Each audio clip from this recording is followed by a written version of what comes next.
Looking for these better days. It is Thursday, August 21st. I'm Scott Seidenberg. Here's what you need to know to make today a better day.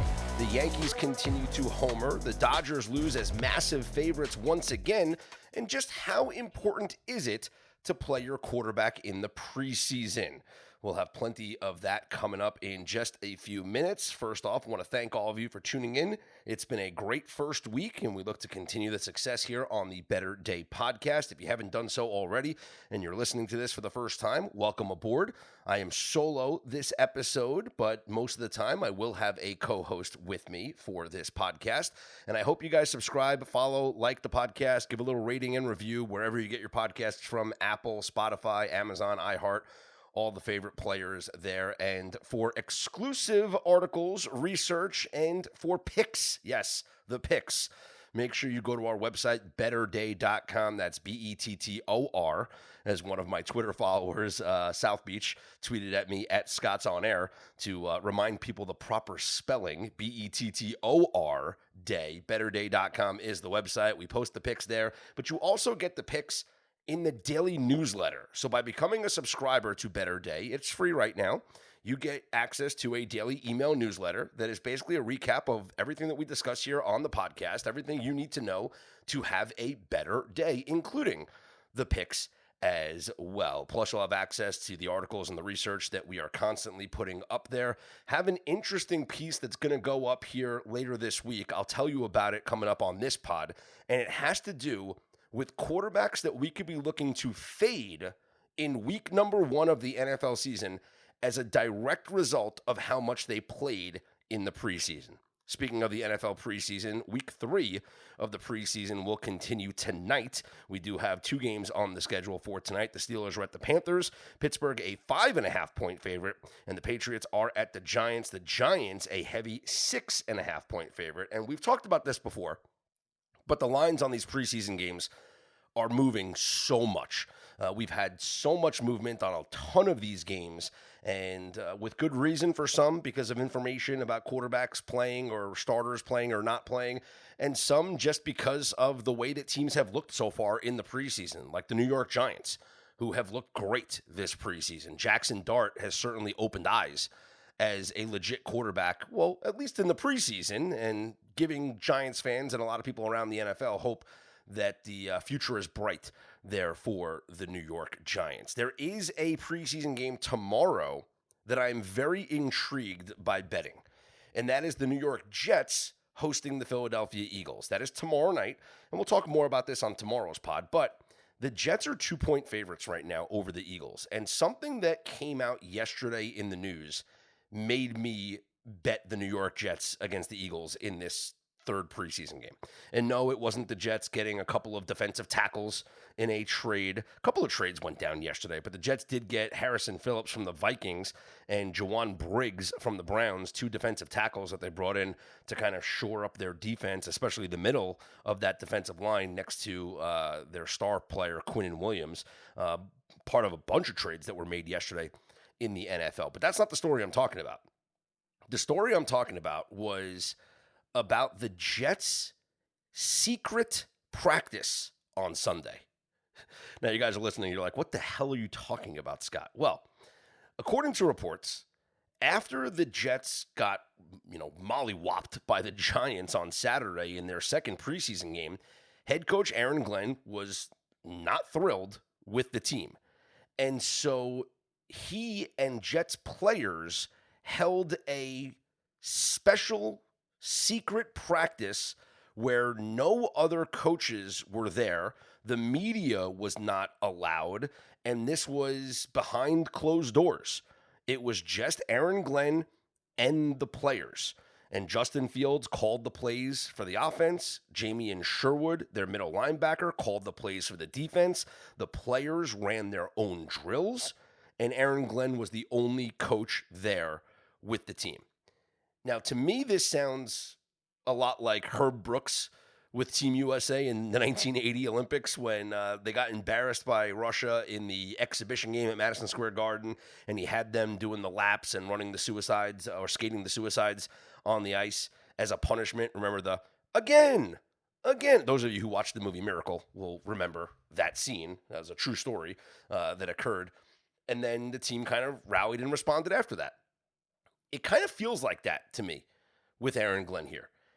And whether you think it's cheesy or whether you think like, oh, what's Aaron Glenn doing? He's trying too much to be like Bill Parcells, who is obviously Aaron Glenn's former coach and a mentor of Aaron Glenn. And this is totally something that Parcells would do.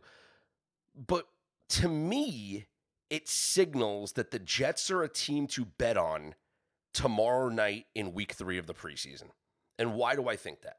Well, with week 3 of the preseason, we have to acknowledge what it is.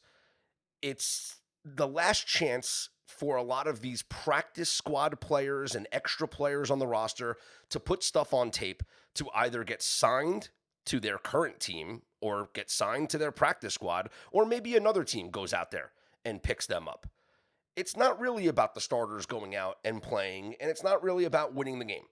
It's about getting out healthy, making sure that no one gets hurt, and that you are ready to start week 1 of the regular season. So I don't think that many coaches around the NFL are taking this week 3 preseason game very seriously. At least not from a game plan and strategy point of view. Like, they could care less if they win the game or not. Like I said, it's about being healthy, and also it's about giving other players an opportunity to get some game film because those guys are going to fill out your roster or maybe fill out other teams' rosters. But when I read the story that Aaron Glenn was so bothered by the Jets' performance on Saturday in their second preseason game in the loss to the Giants that the players, with their head coach Aaron Glenn, held a secret practice on Sunday that was, I guess they called it a walkthrough, but it really wasn't a walkthrough according to reports. That tells me that Aaron Glenn wants to win this third preseason game. That tells me that the players need to respond to their coach here in this third week of the preseason.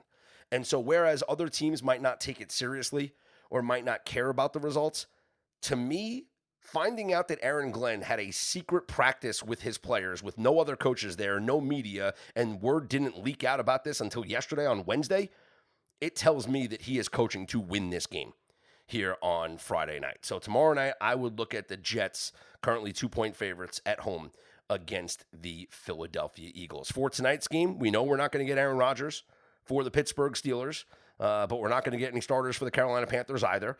Same thing, Giants and Patriots. I mean, I lean towards the Giants just because Jackson Dart has looked great so far here in this preseason. The Giants overall have looked great here in this preseason. 2-0, a 34-25 win over the Bills in the first week of the preseason, 31-12 over the Jets last week of the preseason. The Giants are scoring.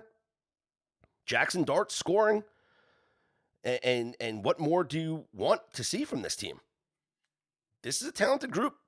I'm telling you, with every day passing, I get more and more bullish about this Giants team, this over 5.5 wins, and especially week 1. We've already seen some movement on week 1. The line is now down to 6 in favor of the Commanders. The Commanders are 6-point favorites. They were 7-point favorites. Line went down to 6.5. Now it's at 6 with a lot of love and a lot of support for the New York Giants coming in for that week 1 line. So I would lean with the Giants tonight. I know it's a heavy line at 6.5 here with the preseason, and the totals are down this week, by the way. Low totals, 35.5 for the Steelers and Panthers game tonight, 37.5 for the Patriots and the Giants game tonight. And it kind of makes sense because, you know, as we mentioned, you're not going to see a ton of starters for any of these teams here in week 3 of the preseason. And something that I was curious about, and I looked at a lot of data for last year's NFL preseason. I was curious about the points that have been scored. And specifically as it relates to, you know, the kickoff rules, because remember, last year was the first year that we had the new dynamic kickoff where the touchbacks were put at the 30-yard line. And what we saw last year in the preseason was in week number 1, there was a return rate of 80%. 80% of kickoffs were returned last year in week 1 of the preseason. That number went down to 75%. And then it significantly dropped to 57% in week number 3 of the NFL preseason last year. Overall, it was a 72% return rate in the preseason. but the numbers significantly dropped from 80% to 75 in week 2, and then from 75 to down to 57% return rate in week number 3. And in the regular season last year, the return rate was only 33%. And why was that? Well, I think coaches realized in the preseason last year, and then certainly going into the regular season, that the 30-yard line didn't matter, and that they just decided to tell their kickers to punt it through the back of the end zone. Don't worry about fielding a return. Don't worry about defending it. Just kick it through the back of the end zone, let the other team start at the 30, big deal. Because it wasn't that big of a difference starting on the 25 or starting on the 30. The average starting field position was still around the 29-yard line or so. So coaches said, hey, we're not going to waste time in practice, the limited practice time that we get. We're not going to waste time in practice preparing for this stuff. Just kick it through the back of the end zone.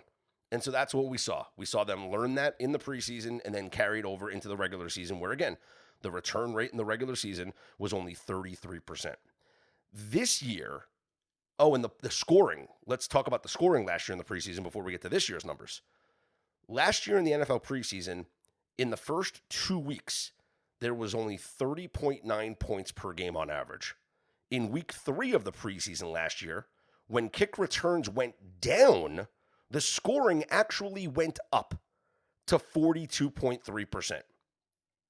And maybe that was because the teams were starting on the 30-yard line. I would imagine that with less kick returns, that means more times than not, the other teams were starting on the 30-yard line instead of maybe returning the ball and starting on the 27 or starting on the 26 or whatever. And so the scoring increased because of the amount of touchbacks increasing. This year, through 33 games, we have had a kick return rate of 82%. 82%. Again, last year, all of the preseason, 72%. In the first 2 weeks of the preseason last year, 80% in week 1, 75 in week 2. 82% this year. And then we look at the scoring. Through the first 33 games of the preseason this year, 41.8 points per game. That is 11 points more than the first 33 games of the NFL preseason last year. But what did we see last year? Returns went down, touchbacks went up, and scoring went up. So in week number 1 of the preseason, we had 14-2 to the over, right? That forced the sports books to adjust. Higher totals in week number 2. And what happened? It was only 9-8 to the over. And the average points per game actually went down in week number 2 of the preseason. So now we're at 41.8 points per game through 33 games. Well, my theory now is that if we're going to see less returns, we might see more scoring. But I actually think it happens the opposite way. I think this return rate stays high. Because unlike last year, where coaches decided just to punt it, and I know I used punt as not a literal term, but I guess they literally kicked it, but you know how we always say all the time, punt means just to give it away. And that's what coaches did last year. They said, hey, we're just going to kick it through the back of the end zone and let you get the ball on the 30-yard line. Because of the new rules this year, putting the touchback on the 35-yard line, I don't think coaches are going to give in. I think coaches are going to want the opposing team to return it. And so seeing the 82% return rate be higher this year than what it was last year, even if it takes a dip down from 82%, it's not going to get as low as it was in week 3 of the preseason last year. And so with the uptick in scoring in week 3 of the preseason last year, I actually think it's the opposite this year. And I think we see a decrease in scoring. And it wouldn't surprise me if that 41.8 points per game average that we have had through the first 33 games of the preseason winds up being below 40 by the time the preseason concludes. So it's a long way of me saying I agree with all of these totals being significantly lower here in week 3 of the preseason. Speaking of preseason football, this is incredible research. Mackenzie Rivers did a great job on this. We'll get him back on the pod. He'll talk about this even further. But we took a look at quarterbacks and how much they played in the preseason over the last several seasons. We started with the 2021 year. Now, Mackenzie's got data going back to 2016, but I said, don't worry about going back that far because I want to look at 2021 and beyond, because in 2021, that's when the NFL schedule changed. The league went to a 17-game schedule, and then the 4-week preseason became a 3-week preseason. And so I wanted to look at data starting with the 2021 preseason. And so if you look at the 4 seasons that we've had, not including this year, because obviously we don't have the data this year, but 2021, 22, 23, 24. You look at all the week 1 games, all the quarterbacks that played in week number 1 of the season in those years, 128 quarterbacks. Of those 128 quarterbacks, 39 of them did not attempt a single drop back in their team's preseason in that year. Again, of the 128 starting quarterbacks in week number 1 over the last 4 seasons, 39 of them did not play in the preseason. And we say dropbacks instead of snaps because, listen, if a quarterback goes into the game and then hands the ball off 3 times and then they punt, like that doesn't do anything, right? We're talking about getting reps. We're talking about dropbacks, pass attempts, essentially. So 39 quarterbacks did not attempt a single preseason dropback prior to week 1. Those quarterbacks in their week 1 games had a negative 2.55 ATS margin, which means they were not covering the spread by 2.5 points on average. Their team totals went under by an average of 3.2 points. The game totals went under by an average of 4 points.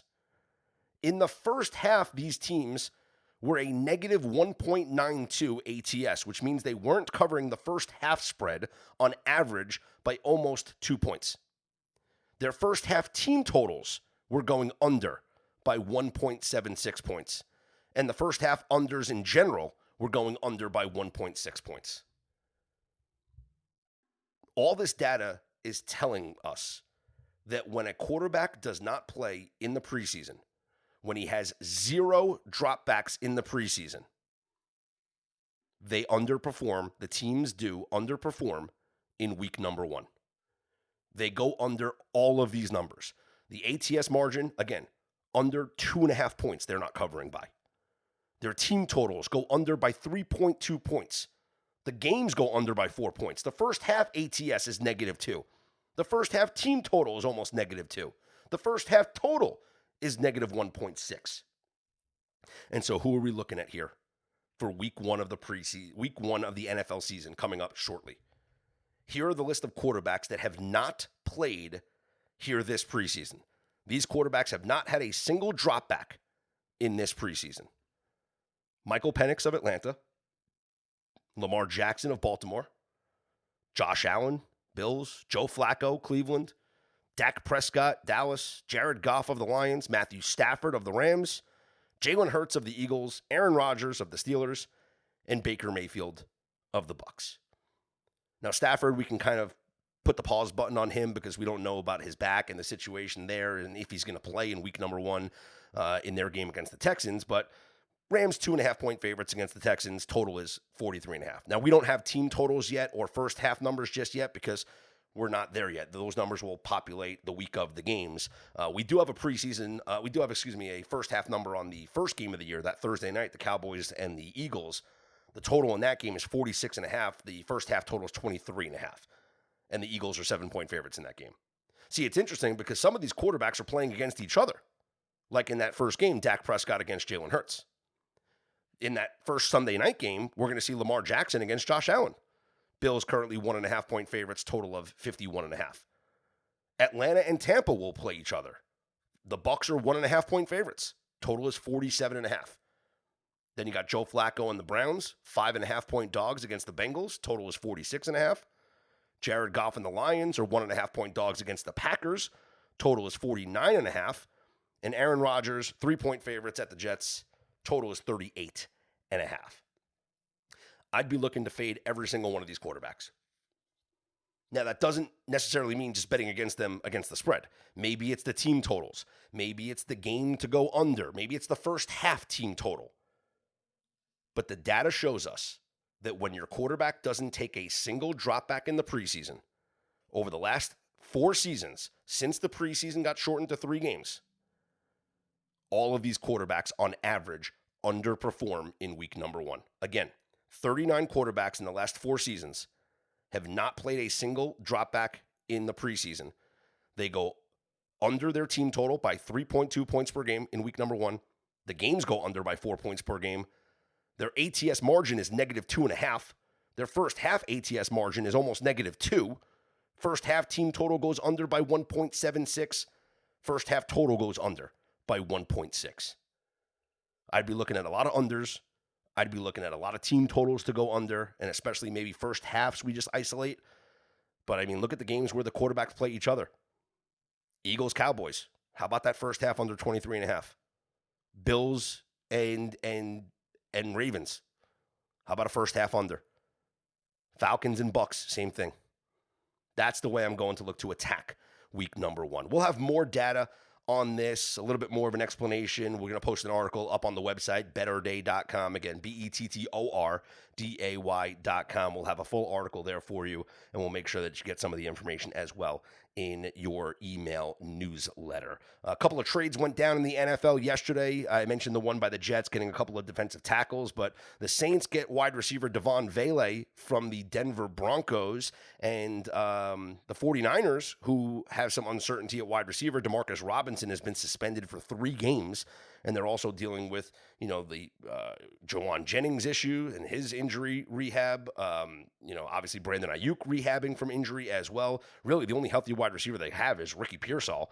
But the 49ers acquired Sky Moore, wide receiver from the Kansas City Chiefs, in a trade yesterday as well. Well, that'll do it for the football discussion for this morning. Let's get to some baseball. Baseball last night for the second time in 3 days. The Colorado Rockies upset the Dodgers. Last night, it was Shohei Ohtani on the mound for the Dodgers, and this line was stupid. Dodgers were minus 300. Their run line was minus 2.5. Their first 5 run line was minus 1.5. And Shohei Ohtani goes out there and gets absolutely rocked. 5 runs allowed on 9 hits in 4 innings as the Rockies beat up on the Dodgers 8-3. There was an interesting move here before the game. So MLB Bets didn't play last night, and when the lineup was announced, Circa moved the Dodgers down to about minus 287. Now, every other book still had north of minus 300. Some of them had even minus 310s up on the odds board, but whether it was a sharp bettor getting money down on the Rockies or whether it was Circa just adjusting because of, bets not being in the lineup and just, thinking that the 300's too high, they shortened the price. And maybe, looking at that, I probably should have followed the steam move and taken the Rockies. Something that I looked at before the game that I thought was interesting was if you look at minus 300 favorites on the road this year in baseball. So if you are a minus 300 favorite on the road, and we could argue whether or not the Dodgers were, but I'm going to classify the Dodgers in that role last night because, like I said, most books had them at minus 300. Those teams this year, with the Dodgers losing last night, are only 6-4 straight up. And they're 5-5 on the run line. Think about that. They're only 6-4 straight up. And the Dodgers have 2 of those losses. By the way, in those 10 games, 9 of them were in Colorado against the Rockies. There was one game where the Cubs were minus 300 at the Cardinals, I believe, and they won the game 9-1. That was the only non-Rockies game where a road team was minus 300. But, 6-4 straight up. It's crazy. So you are losing money, certainly backing these teams. Dodgers not minus 300 today against the Rockies, only minus 255 with Clayton Kershaw on the mound and Chase Dollander going for the Rockies. I would think the Dodgers bounce back here. I mean, they looked terrible last night, but they've lost now 2 of 3 to Colorado. I got to imagine that the Dodgers bounce back here in a big way. Their offense was just non-existent last night. Elsewhere last night, the Yankees kept homering. Trent Grisham led off the game with a home run against Drew Rasmussen, and then Austin Wells homered. The Yankees had a 2-0 lead, then a 3-1 lead going into the bottom of the 9th inning, and David Bednar blew the save. The Rays tied the game at 3. It goes to extra innings where Giancarlo Stanton homers, Austin Wells homered again, and the Yankees win 6-4 over Tampa. If you had the under 8.5 in this game, my condolences. As I mentioned, this was a 2-0 game going into the 8th inning and a 3-1 game in the bottom of the 9th. And you lost the under 8.5. That is just pathetic. Cam Schlittler was the real story in this game for the New York Yankees. He was perfect through 6 innings. What a start by Cam Schlittler last night for the Yankees. So the Bombers win 6-4, win 2 straight now in Tampa. The Cubs win for their 3rd straight game against the Brewers, a 4-3 win. Jacob Misiorowski got the loss. This is like the total Jacob Misiorowski experience because he goes out there through 4 innings, gives up 3 runs on only 1 hit. He walks 3, 5 strikeouts. Only 1 hit allowed, and he got the loss. And it was because he walked the bases loaded in the bottom of the 3rd inning and then gave up his 1 hit, a bases clearing double to Michael Busch. And that was the difference in the game because the Brewers were up 1-0, then they went down 3-1, and they wind up losing the game 4-3. So tough outing there for Misiorowski. I mean, if he doesn't walk those guys, it's a completely different story there. All right, let's take a look at the schedule for today in Major League Baseball. We have some day games, including the A's at the Twins, where it'll be Jack Perkins getting the start for the A's. They are short -115 favorites. Jose Urena goes for the Minnesota Twins. Rangers are at the Royals. Patrick Corbin on the mound for the Rangers. Michael Lorenzen goes for Kansas City. Royals are short favorites. Brewers and Cubs do it again. It's the finale of this 5-game series at Wrigley Field. Quinn Priester on the mound for the Brewers and Shota Imanaga for the Cubs. Cubs are -145. I'm going to go back to the well here with the Brewers. I know I lost to the Brewers last night, but I'm going to go back to the well. You're getting a +120, +125 price on the Milwaukee Brewers. Just seems too good to pass up, especially with Quinn Priester on the mound, who is 11-2 this year with a 3.48 ERA. Meanwhile, Shota Imanaga has faced the Brewers a couple of times, and collectively the team has almost a .250 batting average against Shota. So I just think this is priced a little bit too in favor of the Cubbies here. Mentioned the Dodgers at the Rockies. They're -255. Mets are at the Nationals. Sean Manaea for the Mets. Mackenzie Gore for DC. Mets are -145. Giants are at the Padres. Justin Verlander for the Giants and Dylan Cease for the Padres. San Diego heavy favorites -175. Yankees and Red Sox begin a series in the Bronx. Lucas Giolito goes for the Red Sox. Luis Gil for the Yankees. New York -150. Astros are at the Orioles. Jason Alexander for the Astros, and going for the Orioles is Brandon Young. Houston's a mess right now, honestly. I honestly just don't. I want no part of them. Like they're in a slump. They are in a big-time slump. They've lost 4 straight games now, and they haven't looked good in these games. I would stay away from the Astros right now. Finally, the Cardinals are at the Rays. Sonny Gray on the mound for St. Louis, and Joe Boyle goes for the Rays. St. Louis is a slight road favorite here in this one. That'll do it for today's episode. Coming up tomorrow, we might have some special guests.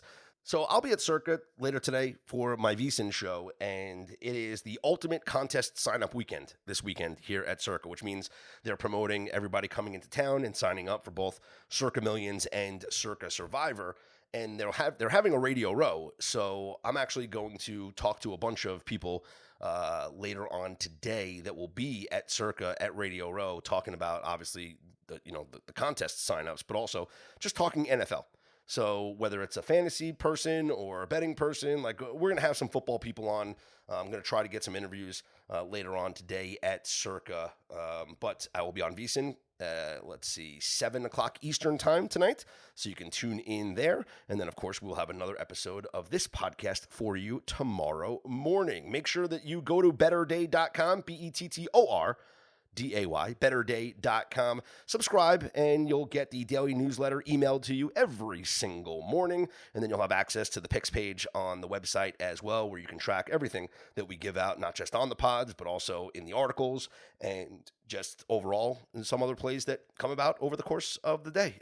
The page refreshes every couple of minutes. So check back and maybe check back before the games and see any bets that are there for you guys to place. Thanks so much once again for tuning in. I'm Scott Seidenberg, hoping you make today and every day a better day.